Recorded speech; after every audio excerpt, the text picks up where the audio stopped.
Jūs jau 9. gada 10. esat vēl darbošanās pilns. Pagaidām, jā. Jūs varētu bez darba. Nē, to gan ne.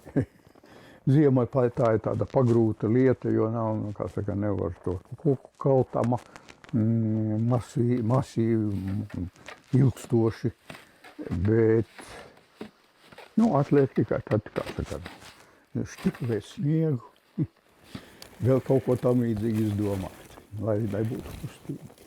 Jā, kā sasolīs. Tas striķis. Ir kādreiz, ka jums vienkārši pietrūkst idejas. Man? Ne.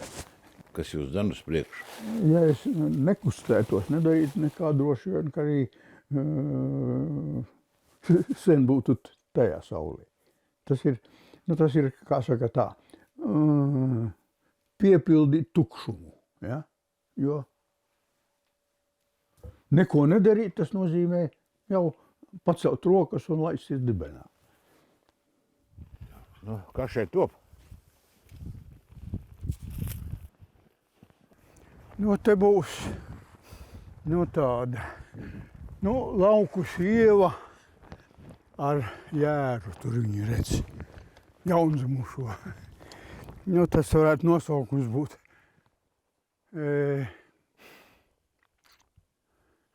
Meža Madonna.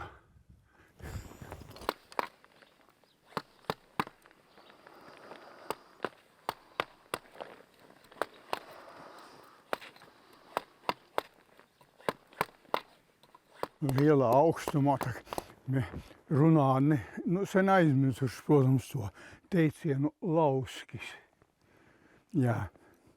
Lielā augstumā, protams, ir gadījies dzirdēt kādreiz. Pēdējā laikā gan ne, ka sprēgā no augstuma koki. Ja?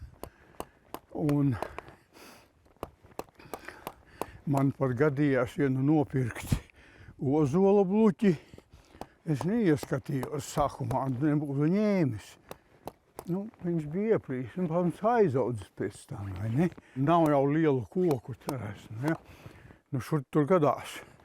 Kāds grib atbrīvoties, ka viņam traucē, tad sarunā. Kā pie tuvu pie mājām kaut. Tad jārunā tie arboristi. Jāmaksā arboristiem, un tad jāmaksā vedējam, kas ar to mašīnu ar manipulātoru. Šito bluķi te bija kādas 6 metri garš, viena figūra tur jau stāv. Un interesanti bija tas, ka pie mājām nozāģē viss kā normāli, es sarunāju to vedēju ar manipulātoru. Kas tu domā? Tad 15 kilometri, kā 20 varbūt, turp un atpakaļ. Bet izrādījās, ka zeme bija sasalusi pagājuši gadu. Un kā brauca, tā mašīna iestiga, kamēr sameklē traktoru, kamēr izvilka. Šitā visu dienu aizgāja. Jūs esat dzimis audis tepat Makašānos? Manā dzimtā pusē nav trāni. Likteņa ironija sanāca. Kad es beidzu vidusskolu, tad man tās atzīmes, sekmes bija pietiekoši labas, lai es varētu jebkurā mācību iestāties. Tādēļ es aizdevu uz jūrskolu. Ja? Jo es domāju, ka tur, pirmkārt jūrnieki labi pelni, otrkārt es, dabūšu to pasauli redzēt. Ja? Bet man drīz vien apgriez spārnus. Tāpēc, ka tēvs aizsargs? Jā, tēvs bija aizsargs, vectēvs bija zemes sargos. Un tā, pilna, tā. Protams, es, ja neapvainos, tad paliku niknis, ja. Es to padomu varu, ja. Kā nāca tā kokteilniecība? Jā, tā nāca, kā to sacīt, Mākslas akadēmijā, jo es te mācījos interjeru iekārtas nodaļā. Un mūsu bija praktiskās nodarbības. Katrs izvēlējās tur kādu savu. Man tur gadījās viens, kā saka, no kokteilniekiem, tā pamazām ieinteresējos. Tētis ikdienā var bez darba? Viņš nekad nav bez darba. Viņš ļoti labi prot izdomāt, ko darīt. Runā gan, ka ziema, ko tad darīs, kad nāks ziema, bet tik un tā dara. Nu, ar viņu ir viegli sadzīvot ar vienu jumtu. Mums liels jumts. Jā, mēs esam iemācījušies. Esam savulaik, tas gan bija ļoti sen strīdējušies, lielākoties par to, kā man jāglazno, arī par citu kaut ko. Bet ar laiku abi divi sākam novērtēt vispār. Tie cilvēki, kas ir apkārt, palikuši tie tuvākie, tas burbulis, sākam novērtēt tās īstās lietas. Un nekasamies par sīkumiem. Īstās lietas, miers, veselība un visu pārējo var saorganizēt. Tad, kad tas ir, tad ir samērā viegli. Bet pie tā jāpiestrādā. Man jau mazai bija tāds teiciens, pavisam mazais, pat neatceros, cik tas man bija gadu, ka katram savādāk. Kaut kur mājās iznāca par kaut ko runa, kaut vai ar vecākiem. Ja nevarēja tikt pie kāda slēdziena, tad es teicu, ka katram savādāk. Viltnieki. Es jau, kas teicos, man viss iet pa gaisu. Tā ir. Es aizbraucu pie vīra uz dzīvokli, viņš saka, pietiek ienākt Gundegai virtuvē, kā visas dillas ir pa sienām. Es pēc tam viņas novācu, bet vienalga. Ko jūs esat mantojis no saviem senčiem? Nu ko, droši vien amatu, jā. Gan vectēvs tad būvēja mājas un guļbūvis, ja. Un, protams, labi pelnīja, jo tajā Latvijas brīvvalsts laikā cilvēki tais 20. gados, 20 brīvības gados, ja, paspēja daudz vairāk nekā tagad tos 35, kas ir brīvie. Ja. Uzbūvēja jaunas mājas. Ja. Kas veidoja jūsu pasaules uzskatu? Un tad bija vecāka skola. Skola, tā kā saka, deva to varbūt zināšanas, bet tas pasaules uzskats jau mājās. Iedomājies tādu vienkāršu lietiņu. Man tēvs, kā saka, bija aizsargs. Un viņš bija, cerams, kādā 37. gadā bija nopircis tādas labas kvalitātes sēriņpreis velosipēdu. Un 40. gadā, iedomājies, vasarā sākās tās jukas komunistu, ja?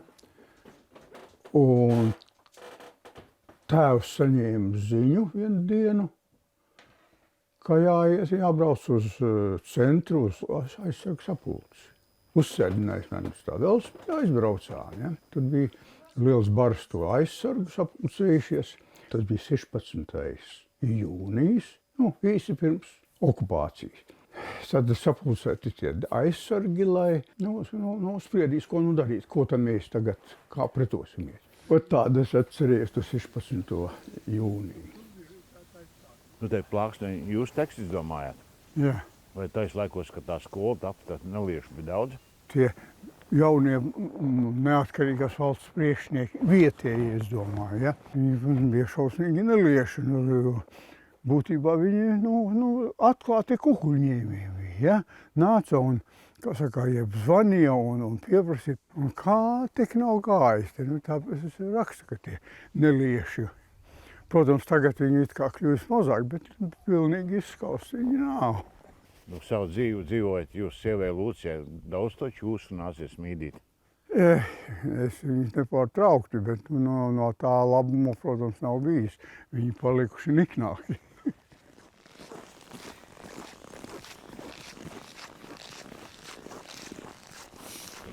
Cik ir šorīt grādi? 17 bija. Jā. Un bērni būs skolā? Kāda puse ir? Varbūt pat vairāk.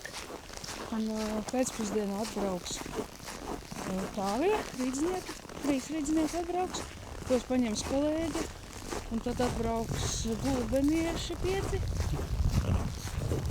Jā, tie būs 8, tos es paņemšu no apļa, viņi izkāp. Un tad viņi paliks uz 2 nedēļām. Saša, paskaties, kādas spēlītes, kas izmantosi darbiņā. Artanas. Būt direktorei savas mātes skolā, tas ir goda pienākums vai tomēr grūta lieta, neiespējama? Gan. Nē, tā nav neiespējamā misija. Nu, tas ir goda pienākums, un gan mana mamma, gan mans tētis ir būtisku darbu, lielāko faktiski darbu ieguldījuši, lai izveidotu to skolu. Un es jau strādāju līdzās ar viņiem kopš 91. gada. Protams, tas kopš mamma aizgāja ir pamainījies, bet vienalga mēs varam lepoties, ka mums ir ļoti draudzīgs un profesionāls kolektīvs, kolēģi, uz kuriem es varu paļauties, un es domāju, viņi uz mani arī var. Jūs tētis ir pie mājas pielicis plāksni par godu pirmajai direktorei Lūcijai Ransānei, kas šeit cīnījās ar vietējiem neliešiem. Nu, tie vietējie nelieši ir palikuši mazāk jūsu laikā tagad. Nelieši iet un mainās. Dažreiz atnāk jauni. Nu, īstenībā cīņa par skolu ir aktuāla visu laiku. Un reizēm norimstās, reizēm aktualizējas tas jautājums. Runa jau nav tikai par Makašānu skolu, runa ir vispār par skolām reģionos. Visos novados ļoti daudz pamatskolas ir likvidētas. Tā iemesla dēļ arī bija jāatsakās no vidusskolas posma, jo mums vēsturiski mācījās vidusskolā brauca no Valkas, no Alūksnes, no Ludzas, no Varakļāniem. Nu, arī jauniešu intereses mainās, arī visa dzīve, visa tā jaunās tehnoloģijas, viss, un interese par amatniecību arī ir ļoti sarukusi. Tā mums arī bija jāmainās, bet amatu novirzienu mēs joprojām saglabājam. Mums ir 1. 4. klasē daļamatniecības pamati, tad ir tālāk 5. 9. Tekstildizains un kokamatniecība. Tā kā mums ir šis novirziens, kuram ir arī finansējums, neliels koeficients. Un ar to arī mēs mēģinām atšķirties no citām skolām, jo ir ģimenes, ir bērni, kuriem joprojām patīk darīt kaut ko arī ar rokām, ne tikai skrolēt telefonu. Nu, maz mums ir šodien. Bet visiem patīk. Viens no vismīļākajiem kabinetiem šeit ir. Šitais būs plauktiņš. Super zlata.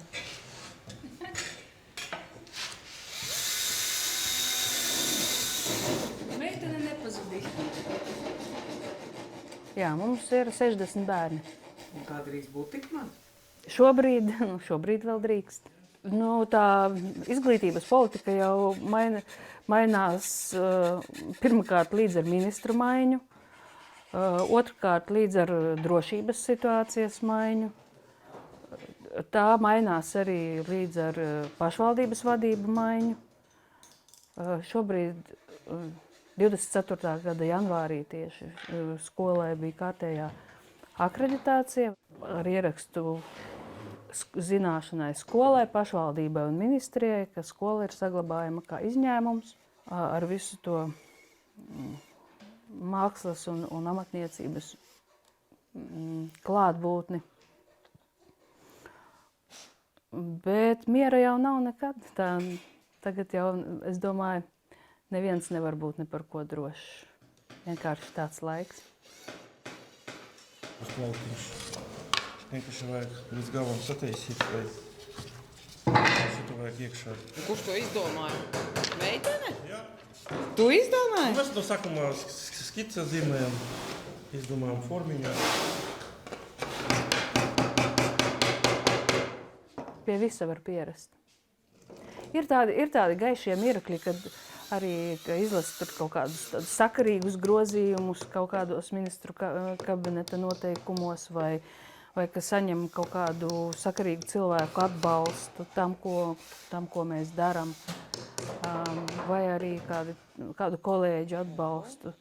Ir jau daudz vecāku atzinību, piemēram, kuriem mums ir daži bērni, kuri ilgstoši vairāk kā gadu nav apmeklējuši skolas un kuri tagad katru dienu ir skolā, kuriem ir labas sekmes.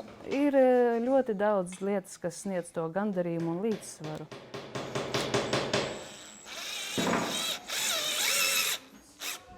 Labdien! Tie, kas vistuvāk dzīvo. Anete dzīvo 300 metrus, Markus dzīvo 2 kilometrus. Markusam mamma ar tēti arī mūsu skolu pabeidza. Nu, īstenībā mums pirms 10 gadiem bija bērndārza grupiņa, bet tad visu likvidēja tā pie skolām. Mēs izdomājām, kā reorganizēt to tautu, bet viņiem bija ļoti ērti.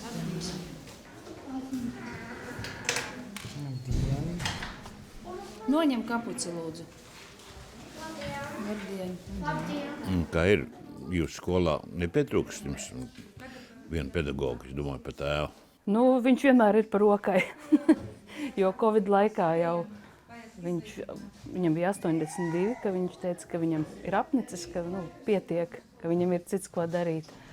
Un tad man nācās tēti atkal pieņemt uz dažiem mēnešiem, kamēr atradu citu pedagogu. Tā kā domāju, ka jā, ja vajadzētu, tad varētu atkal. Tētim maiņa ir. Tas viņa iesākties tiek turpināts. Ir daudz mūsu absolventu, kuriem ir savas darbnīcas, varbūt tieši tādu krucifiksu meistaru ir pāris, nav daudz, bet kas attiecas uz amatniekiem, ir uzņēmēji, kuriem Rīgā ir koka strādas uzņēmumi, kuri interjera mēbeles izgatavo, ir citur novados, tā kā ir. Vienmēr ir iespēja, kā saka, ja nepatīk, ja nevar pavilkt, tad vienmēr var izkāpt no tā. Bet vai jums ir morāls tiesības izkāpt no mātes dibinātas skolas? Jā, es ļoti labi apzinos ne tikai savas mammas un tēva ieguldījuma dēļ, bet arī sava kolektīva dēļ, kuri man uzticās. Nu, jā, es tagad šobrīd tā domāju, ka nav, ka ir jācīnās, un es arī to daru un esmu gatava darīt. Kas klāt nāca? Viss šitas te klāt nāca. Nevisai sen iesāku to laukumu apgūt. Nu, tā ir būtībā māte un mēs 2 puišeļi. Tātad 45. gads apmēram. Nā, tas ir vectēvs. Vectēvs taisījāt pēc atmiņām vai pēc bildēm? Nu, būtībā ir jau arī bildes, jo vectēvs bija, kā saka, tāds strams, kāds saka, slaids un tāds salds vīrs. Un tēvam krustēvs ir bijis barons. Mēs ar brāli, puišeļi kādos tur, kādā 44. 45. gadā. Tas nav pabeigts, tur būs pūce.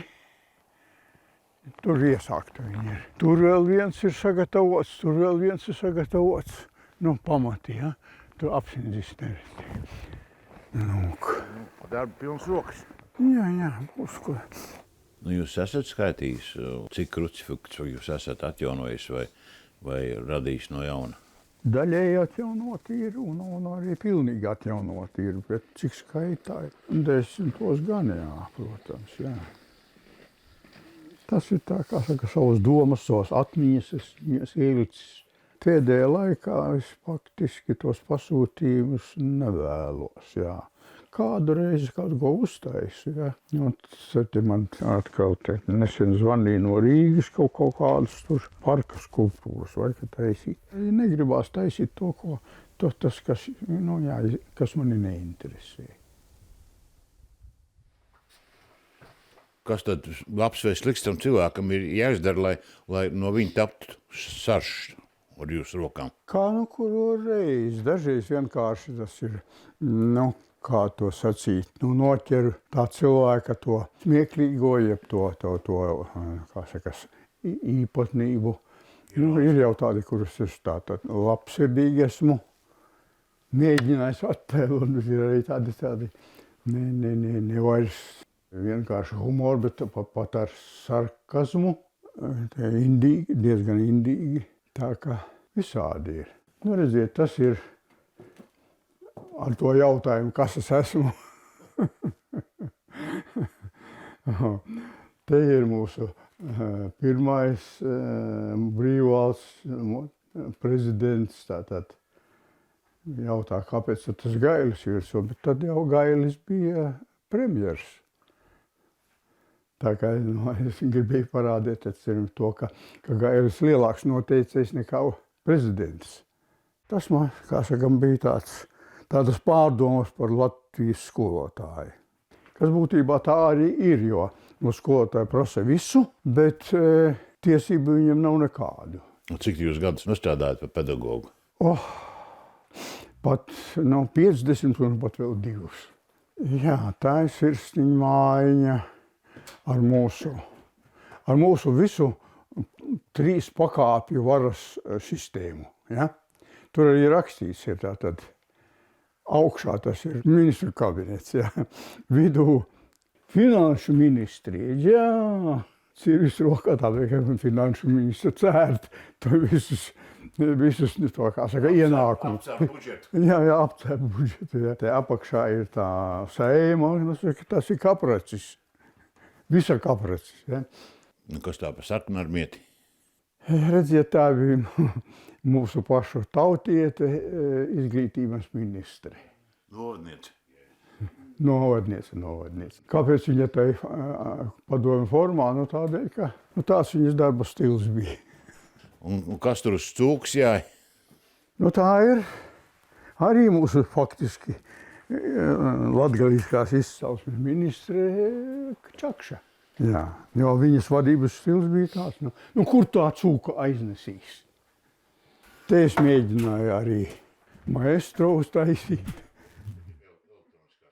Man ir tāda dotība, ka es viņu uztveru to raksturu, ja?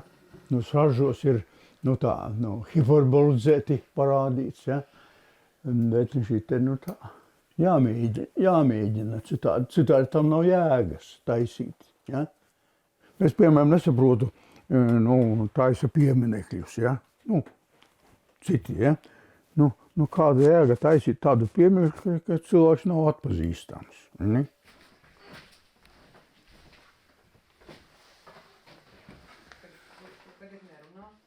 Parasti tētis uz mani bļāva, kur es esmu kaut ko nobāzusi.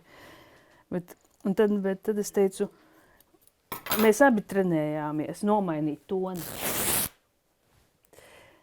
Jā, bet tas īstenībā mēs abi divi ļoti izmainījāmies, ka mamma nomira.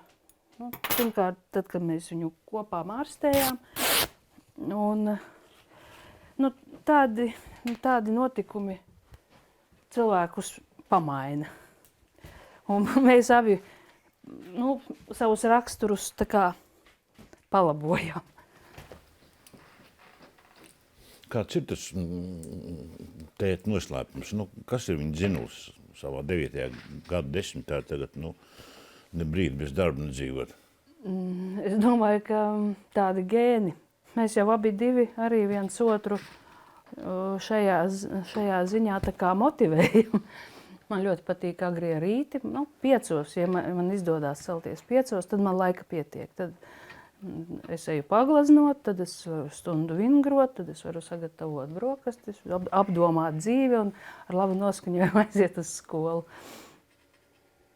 Jūs domājat par kopēju izstādi ar tēti kaut kad tagad, tuvākajā laikā? Es ļoti labprāt, bet es tagad vienkārši taustos un meklēju iespēju un pareizo vietu. Mums bijušas vairākas izstādes kopīgi. Saimā jums vajadzētu izstāstīt. Jā, jo nav doma iet politikā. Nē, nav. Kā saka, nevajag sevi smērēt plāni. Man ir pietiekami daudz skola un glezniecība. Man būtu grūti darīt tikai kaut ko vienu. Es esmu no tiem, varbūt man tas no vecākiem. Ja darbs dzen darbu, tad es arī spēju vairāk izdarīt un mobilizēties, un vairāk ideju rodās, un noskaņojums labāks. Tagad, kad jūs esat jau pelnītā pensijā, jums ir vairāk laika vienai nodarbieties, ir parakņāties mūsu vēsturē. Jums jau ir 3 grāmatas. Es vienkārši gribēju pateikt citiem to, ko es lasīdams vēstures materiālus un arhīvos rakņādamies esmu atradis. Ja? To, ko citi nezina. Ja? Jo, kā saka, Tautas frontē es darbojos un es biju Tautas frontes domes loceklis. Ja? Sapratu, ka uz kuru pusi velk, ja? Ka tā ir netīra spēle par varu, par naudu, tad es vienkārši aizgāju prom. Un kā ir šajos laikos, mēs Latvijā daudz melojam? Jā, nepārtraukti. Faktiski melo ideoloģijas pēc, ne jau kā cita. Ja? Cilvēku raksturs nemainās. Mainās tikai, kā to teikt, tā skatuve, ja? Jeb dekorācijas. Tiem jaunākās paaudzes cilvēki, viņi tak neko nezina no tiem politiķiem. Nekā viņi nezina. Ja viņiem, kā saka, tā kurpe nespieš vai pats netaisās būt par deputātu, tad viņi nekā nezina. Tas jūs uztrauc? Zināmā mērā. Jo tie tak ir balsotāji. Mēs te sev nevaram pa neizdušos valsts saukt. Ja? Nē. Jautājums tikai, kā saka, kad tie vēlētāji, kas atradīs to īstos vadītājus. Žēl, ka viņi tur pamats ir. Žēl, ka tiem vadītājiem tie sarži jāgriež kokā. Jā, bet es domāju, ka tur nav vērts par to koku tērēt tādiem vadītāji. Tie, kas izgriezti, tie varbūt bija vērts pēc tā. Bet tagad vairs par to nav vērts. Viens no jūsu grieztajiem tēliem ar savulaik teica, ka mēs esam stipri, mēs esam varani. Mēs esam? Jā, pagaidām ne, diemžēl. Jā, tā var, kā saka, runāt un aģitēt, jā. Bet, ar to runāšanu vēl nepietiek. Jā, ir jādara. Diemžēl bez darba nekas nerodās. Tas jūs nekad nav uztraucis, ka tas koks tomēr nav mūžīgs? Nekas nav mūžīgs. Ja viņus, kā saka, neatnāks Krievs nesadedzinās, tad viņi 100 gadus stāvēs zem jumtiņa tur.